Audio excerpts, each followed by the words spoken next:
So we are now on the fourth day of creation.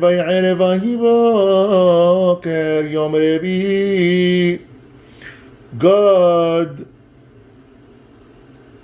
produced the sun, the moon, and the stars.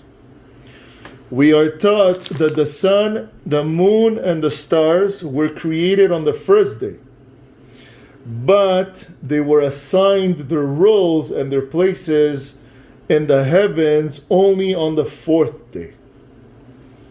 The moon spoke to God and said, "Why did you create the world with the letter Bet? Why did you start the Torah with the letter Bet?"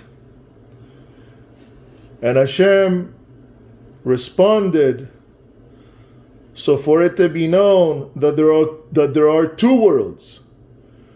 There is the world that we live in now and the world to come.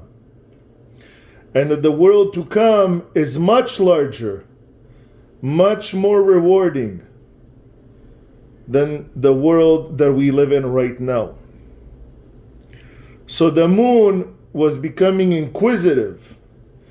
And he's like, "You created two worlds, one greater than the other. But now you have the sun and the moon. We're the same size. You created fire and water. The water stronger than the fire." And God responded, "I know well. And for that reason, I will make the sun greater than you. As a punishment, I decree that you are only 1/60th of the light of the sun." Batel beshishim. And the moon started crying. He made supplications. "Shall I be punished so severely for having spoken a single word?" And God relented. God didn't want to let go. He's like, "In the future world, I will restore your light, so that the light may again be the light like the sun." So at least he tells them when the Mashiach will come, or in another world that's spiritual, the moon will have the same light as the sun. The moon was not yet satisfied. "Oh Lord," she said.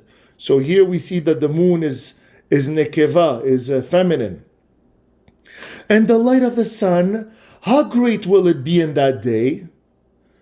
Then the wrath of God once more enkindled. He's like, "Why do you plot against the sun?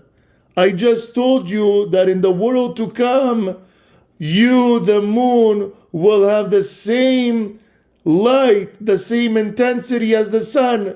So what do you care what the sun has? Hence, in the world to come, the light of the sun will be 7 times more than yours. Are you happy now?" And he's like the bridegroom. He sits upon a throne with a garland on his head. 96 angels accompany him on his daily journey. And it's very interesting here. It's written, 365 angels restrain him by means of as many grappling irons. So there's 365 angels, which correspond to the 365 days of the year, right?